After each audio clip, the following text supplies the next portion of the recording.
पौधों में जान होती है, वो बढ़ते हैं, फलते फूलते हैं और एक दिन सूख कर मर जाते हैं।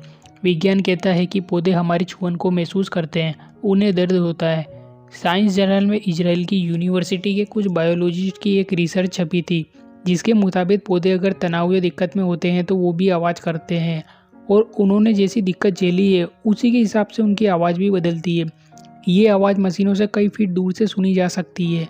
पौधे दूसरे पौधों से ही नहीं बल्कि दूसरे जीवों से भी कम्युनिकेट करते हैं।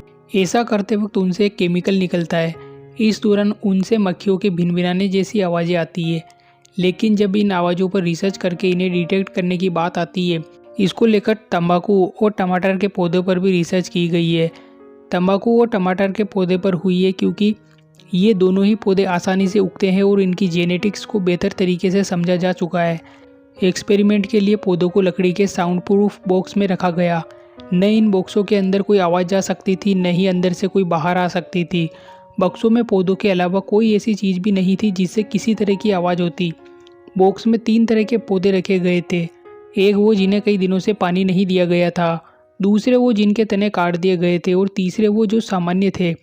न उनको प्यासा रखा गया था, न ही कोई उनका अंग काटा गया था। इसके बाद पौधों के तनों पर अल्ट्रासोनिक माइक्रोफोन लगाए गए थे। अल्ट्रासोनिक माइक्रोफोन 20 से लेकर 250 किलोहर्ट्ज़ तक की आवाज़ें फ्रीक्वेंसी को रिकॉर्ड कर सकते थे। हम इंसान 20 किलोहर्ट्ज़ से ज़्यादा फ्रीक्वेंसी की आवाज़ें नहीं सुन सकते। इसके बाद आए नतीजे चौंकाने वाले थे।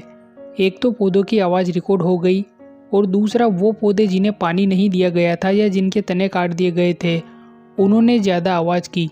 हमने जो रिकॉर्डिंग्स की उनसे ये साफ हुआ कि एक्सपेरिमेंट में पौधों ने 40 से 80 किलोहर्ट्ज़ तक की फ्रीक्वेंसी की आवाज़ें पैदा की। जिन पौधों को कोई दिक्कत नहीं थी उन्होंने औसतन 1 घंटे में 1 से कम बार आवाज़ की, जबकि जिन पौधों को दिक्कत थी उन्होंने हर 1 घंटे में 12 बार तक आवाज़ें पैदा की। रिसर्चर ने ऐसी ही आवाज़ें उन पौधों से भी डिटेक्ट की जिन्हें ग्रीन हाउस कंडीशन में रखा गया था। ग्रीन हाउस कंडीशन मतलब कांच या पॉलीशीट की दीवारों का ऐसा वातावरण जहाँ ज़्यादा गर्मी मेंटेन की जाती है। खास तौर पर सर्दियों के मौसम में ग्रीन हाउस के पौधे लगाए जाते हैं। एक और ख़ास बात, रिसर्चर ने पाया कि ये आवाज़ें रैंडम नहीं थी।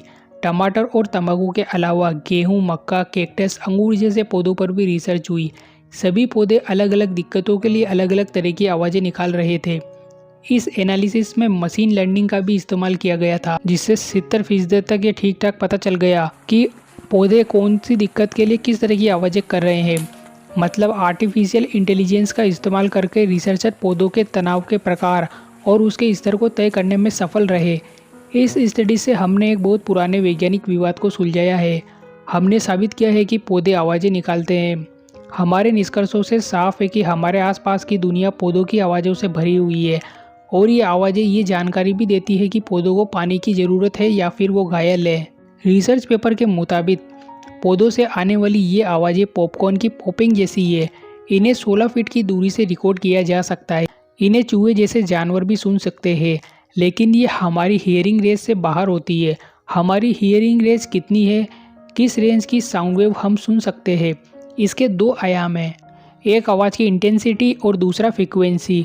हमारा कान 20 हर्ट्ज से 20 किलोहर्ट्ज तक की आवाज़ों को सुन सकता है। हालांकि उम्र के हिसाब से ये रेंज कुछ कम या ज़्यादा भी हो सकती है। 20 हर्ट्ज से नीचे की आवाज़ें इंफ्रासाउंड कही जाती है। कुछ कीट पतंगे, चूहे और हाथी वगैरह ये आवाज़ें सुन सकते हैं।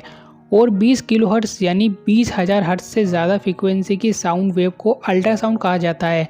कुत्ते और बिल्ली वगैरह इस फ्रीक्वेंसी की आवाज़ें सुन सकते हैं।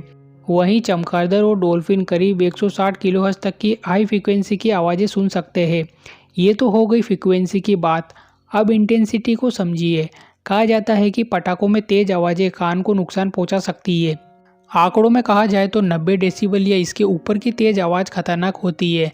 लेकिन अगर तीव्रता की रेंज की बात करें तो 0 डेसिबल से लेकर 120 डेसिबल तक इंटेंसिटी की आवाज़ हमारी हियरिंग रेंज में आती है। लेकिन फिर भी बहुत तेज आवाज़ या शोर से बचना चाहिए। एक और सवाल अभी बाकी है, क्या पेड़ और दूसरे पौधे अपने आसपास की आवाज़ें भी सुन सकते हैं? तो इसका जवाब है हाँ। यानी पेड़ पौधों द्वारा 2 वे कम्युनिकेशन की संभावना से इनकार नहीं किया जा सकता। इस पर भी एक रिसर्च की थी, जिसके मुताबिक जब परागकण या पोलिनेशन करने वाले कीट पतंगे वगैरह की आवाज़ फूलों तक पहुंचती है तो वो ज़्यादा मात्रा में पराग बनाने लगते हैं।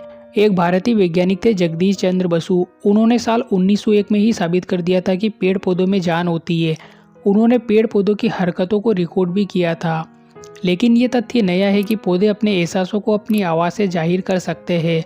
वाकई प्लांट फिजियोलॉजी को और बेहतर समझने की दिशा में एक बड़ा कदम साबित होगा।